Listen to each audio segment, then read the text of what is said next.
The rope disappeared into earth like a prayer into silence. Grant Mason had followed stranger trails across his Montana spread, but none that led straight down through rotted floorboards into a darkness that seemed to breathe. The abandoned Kellerman place had been dead for 3 winters, yet something alive waited below.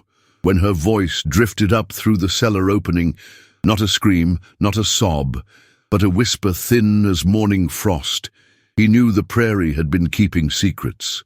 "I was chained there for days," she said, and the words hung in the air like smoke from a dying fire. Grant Mason had been riding fence line when he saw the rope. It snaked across the collapsed porch of the Kellerman farmhouse like a brown scar against weathered wood, disappearing through a gap in the floorboards where the foundation had given way. 3 years of Montana winters had claimed most of the structure, leaving only skeleton beams and the stubborn stone chimney that refused to fall. The wind carried the scent of sage and something else, something that made his horse sidestep nervously beneath him. He'd planned to ride past, same as he had dozens of times before, but today the rope seemed to pulse with purpose, as if it were alive and waiting. The silence around the farmhouse felt wrong. Even the meadowlarks had gone quiet, their usual songs swallowed by an oppressive stillness that pressed against his chest like a held breath. Grant dismounted slowly, his boots crunching on glass and debris as he approached the sagging porch. The rope was newer than it should have been, manila hemp, still strong despite the weather, still holding whatever weight it had been meant to bear. His rancher's eye could read the story in its fibers. This rope had been used recently, used hard, used for something that required absolute trust in its strength. He knelt beside the gap in the floorboards, peering into the darkness below. The cellar yawned beneath the house like an open mouth, deeper than any root cellar had a right to be. The rope descended into that blackness, taut as a guitar string, disappearing beyond the reach of daylight. A smell drifted up from the depths, not the clean earth scent of a proper cellar, but something organic and wrong, something that spoke of confinement and fear. Grant's hand moved instinctively to the knife on his belt, though he couldn't say why. The wind shifted, carrying with it a sound so faint he almost missed it. Not quite a moan, not quite a whisper, but something human and broken floating up from the darkness like a ghost seeking air. His blood went cold as understanding crept through him with the slow certainty of winter. Someone was down there. Someone was alive down there. The rope wasn't just hanging into emptiness. It was a lifeline, a connection to something that shouldn't exist in the abandoned cellar of a dead farmhouse. Grant called out, his voice echoing strangely in the confined space below. "Hello? Is someone there?" The response came not as words, but as a rustling, a shifting in the darkness that spoke of movement constrained, of life held captive. Then, rising from the depths like smoke from a banked fire, came a voice so soft he had to strain to hear it. "Please," it whispered, and the single word carried more weight than any scream could have borne. It was a woman's voice, worn thin by suffering, but still clinging to the hope that someone might hear. The rope trembled in his hands as he tested its strength, and somewhere in the darkness below, that whispered voice spoke again. "I was chained there for days." The words hit him like a physical blow, driving the air from his lungs and sending ice through his veins. Whatever had happened in the cellar beneath the Kellerman place, whatever horror had been hidden in the earth while he rode his fence lines and tended his cattle, it was still happening, and he was the only one who could end it. Grant's hands shook as he secured his own rope to the porch beam, testing it twice before trusting his weight to the ancient wood. The descent into the cellar felt like entering a grave. The air grew thick and stale, heavy with the scent of fear and something else he didn't want to name. His boots touched earth that felt wrong beneath his feet, too soft, too yielding, as if the ground itself had been disturbed by unspeakable acts. The darkness pressed against him like a living thing, and somewhere in that blackness he could hear the soft sound of breathing that wasn't his own.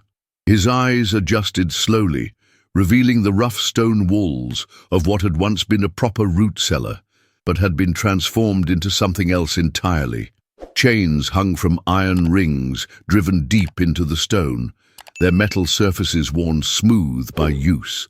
The floor was scattered with remnants of a life interrupted, torn fabric, empty water bottles, the detritus of captivity that spoke of days stretching into weeks. And there, huddled against the far wall like a broken bird, was the source of the whispered voice that had drawn him into this underground hell. She was small, smaller than she should have been, as if suffering had compressed her very bones. Her clothes hung in tatters, and her hair fell across her face like a curtain she could hide behind. But it was her eyes that stopped his heart, eyes that had seen too much, that held depths of pain no human should have to carry. When she looked at him, it wasn't with relief or gratitude, but with the wary caution of something that had learned not to trust in rescue. "You're real," she whispered, and the words carried a lifetime of doubt. Grant moved toward her slowly, the way he might approach a wounded animal, his hands visible and empty. The chains that had held her lay broken at her feet. She had somehow freed herself, though the raw marks around her wrists and ankles told the story of what that freedom had cost. "I'm real," he said, his voice gentler than he'd ever heard it. "I'm here to help." But even as he spoke the words, he wondered what help could possibly be enough for what she had endured in this buried chamber of horrors. She flinched when he reached for her, and he saw then the full extent of what had been done. Her body bore the map of cruelty, each mark a testament to the evil that men could do when they believed themselves hidden from the world. But it was her spirit that amazed him. Somehow, impossibly, it remained unbroken. She had freed herself, had survived days in this underground prison, had whispered for help instead of screaming because she still believed someone might hear. "What's your name?" he asked, and when she answered, her voice was stronger than it had been. "Beth," she said, and the name seemed to anchor her to something beyond the cellar's walls. "My name is Beth." Grant nodded, filing the name away like a sacred thing, something to be protected and honored. He helped her to her feet, feeling how she trembled, but also how she stood, how she refused to be carried despite everything she had endured. Together, they looked up at the rectangle of daylight that marked their escape from the darkness. And Grant knew that whatever had happened in this cellar, whatever evil had been buried beneath the Montana earth, it would follow them both into the light, and neither of them would ever be the same. The ride back to the ranch stretched like a wound across the prairie, each hoofbeat marking time that couldn't be undone. Beth sat before Grant on his horse, her body so light it seemed the wind might claim her, yet her presence weighed heavier than stone. She hadn't spoken since those first whispered words in the cellar, and Grant found himself afraid to break the silence, afraid of what other horrors might spill from her lips. The sun climbed higher, but its warmth couldn't touch the cold that had settled in his bones the moment he'd seen her chained in that darkness. Her breathing was shallow, irregular, like someone learning to live again after forgetting how. When they reached the ranch house, Grant's hands trembled as he helped her down from the horse. She moved like a ghost made flesh, her bare feet touching the wooden porch as if testing whether the world was real. His housekeeper, Mrs. Caldwell, appeared in the doorway, her weathered face crumpling at the sight of Beth's condition. Without words, the older woman understood. Some things didn't need explanation, only action. She guided Beth inside while Grant stood frozen on his own porch, staring at his hands that still held the memory of those chains. The rope burns on Beth's wrists had told a story his mind refused to fully comprehend, and he wondered if there were some rescues that damned the rescuer as much as they saved the rescued. Inside, Mrs. Caldwell drew a bath, while Grant paced the kitchen like a caged animal. Through the thin walls, he could hear water running, soft murmurs of comfort, and occasionally a sound that might have been weeping or might have been something else entirely. He'd found injured animals before, nursed them back to health, but this was different. This was a human soul that had been broken in ways that couldn't be mended with bandages and time. The coffee in his cup grew cold as he stared out the window at the endless prairie, wondering what other secrets lay buried beneath its deceptive peace. Every shadow seemed to hold menace now. Every distant sound carried the echo of chains. When Mrs. Caldwell finally emerged, her face was pale as winter sky. "She's clean now, but Mr. Mason," she whispered, her voice catching. "The things they did to her, the marks. Some of them are old, some fresh. This wasn't just days, sir. This was—" She couldn't finish, but Grant understood. The horror wasn't just in what had happened, but in how long it had been happening. Beth had been someone's prisoner for far longer than anyone should survive, and the fact that she had survived at all seemed like either a miracle or a curse. Mrs. Caldwell's hands shook as she poured herself tea, and Grant realized that seeing Beth's condition had changed them all. Some knowledge, once gained, could never be unknown. As evening painted the sky the color of old blood, Grant sat outside Beth's door, listening to the silence within. She hadn't eaten, hadn't spoken, hadn't done anything but sit by the window staring at the horizon as if expecting something to emerge from it. He wanted to ask her who had done this, wanted to ride out and find them, wanted to make them pay for every chain link, every day, every whispered plea that had gone unanswered. But he also knew that his anger, however righteous, was nothing compared to whatever lived inside her now. The prairie wind carried the scent of sage and distant rain, but underneath it all, Grant could swear he still smelled the musty darkness of that cellar, as if it had marked him too. The night settled around the ranch like a shroud, and Grant found himself unable to sleep, unable to stop thinking about the woman in his guest room who had survived the unsurvivable. He'd always believed the prairie was honest in its harshness. Drought, blizzards, isolation were enemies you could see coming.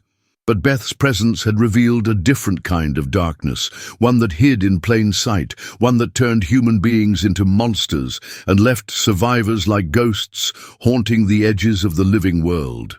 As he finally drifted toward an uneasy sleep, Grant wondered if saving Beth had been an act of mercy, or if he'd simply brought the darkness home with him, and whether any of them would ever truly escape the shadow of that cellar.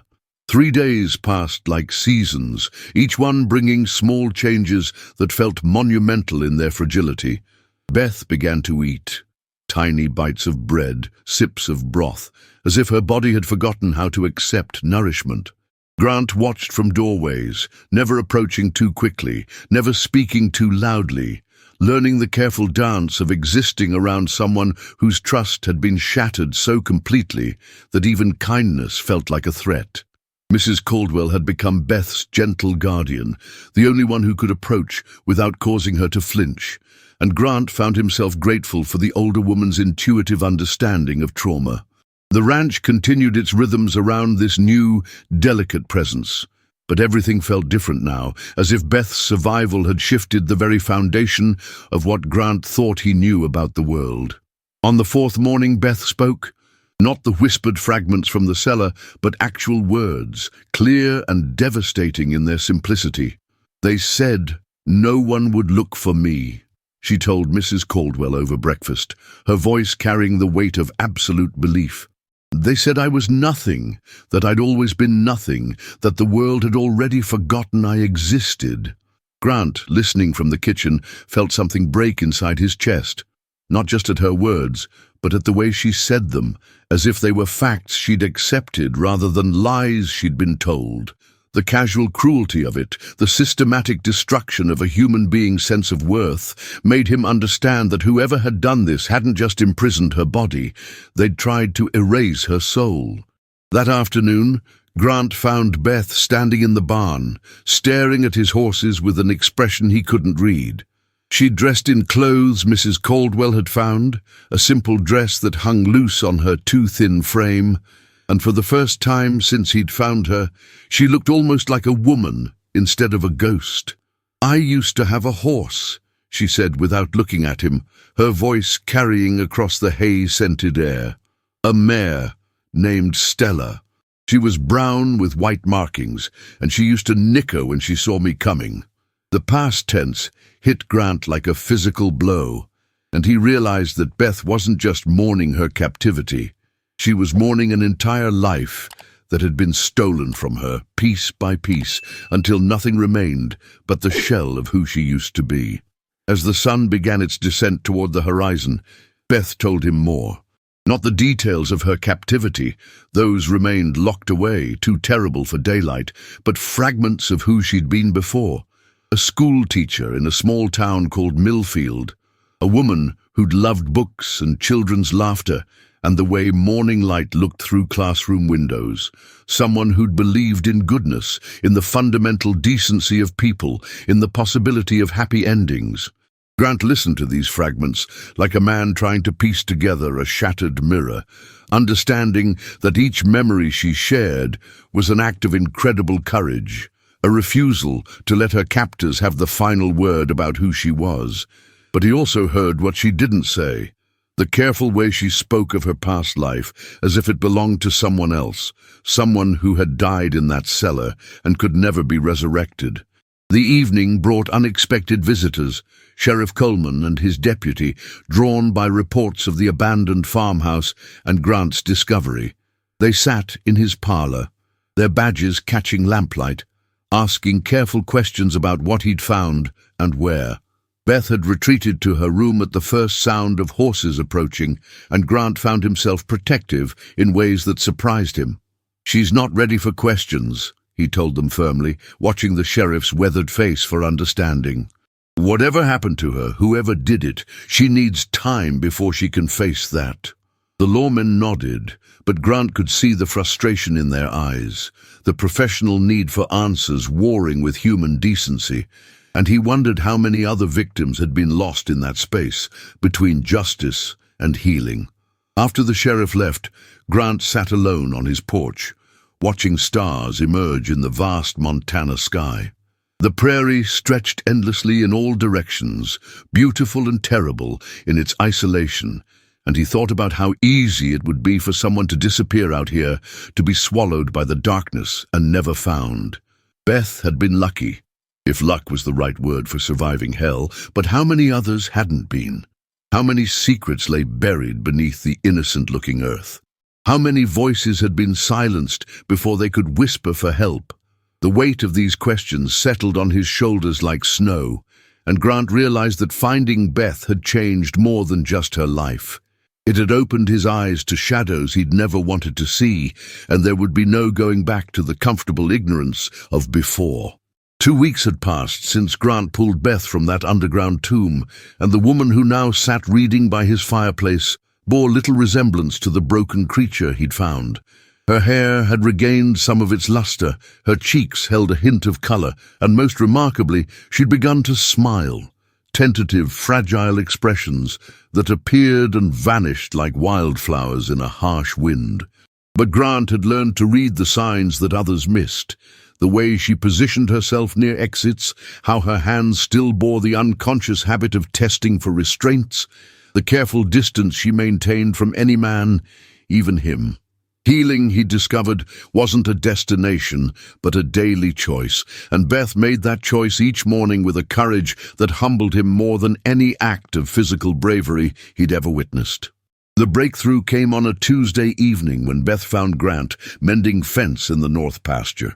She'd walked the half-mile from the house alone, something she'd never done before, and when she reached him, her face held a determination that made his breath catch. "I remember their faces," she said without preamble, her voice steady despite the tremor in her hands. "All of them, every detail, and I remember where they took me from." Grant set down his tools, understanding that this moment was a turning point, that Beth was choosing to step back into the world of the living, with all its dangers and possibilities. The setting sun painted her face in shades of gold and shadow, and he saw not just a survivor, but a woman reclaiming her power, one terrible memory at a time. That night, Sheriff Coleman returned, this time at Beth's request.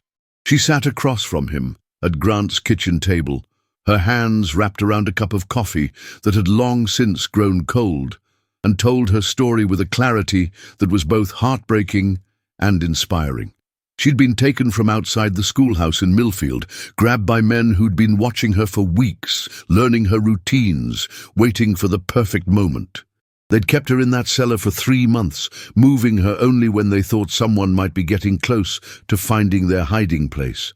Grant listened from the doorway, his hands clenched into fists, as Beth described a network of evil that stretched across multiple counties, men who traded in human misery as casually as others traded cattle. The investigation that followed moved with the swift efficiency of long-delayed justice. Beth's testimony, combined with evidence found at the farmhouse, led to arrests across 3 states. Grant watched the newspapers chronicle each capture, each conviction, feeling a satisfaction that was both fierce and hollow. Justice served, but at such a terrible cost. Beth followed the trials with an intensity that worried him, as if she needed to see each man face consequences before she could truly believe in her own freedom. On the day the last verdict was read, guilty on all counts, she stood on Grant's porch and wept, not from sadness, but from a relief so profound it seemed to shake the very foundations of the earth beneath their feet. As autumn painted the prairie in shades of gold and crimson, Beth made another announcement that changed everything. "I want to stay," she told Grant one evening as they watched the sunset paint the sky in impossible colors. "Not as someone you rescued, not as someone who needs protecting, but as someone who chooses to be here." The distinction mattered more than Grant had realized, and he understood that she was offering him not gratitude but partnership, not dependence, but the possibility of something neither of them had dared to name.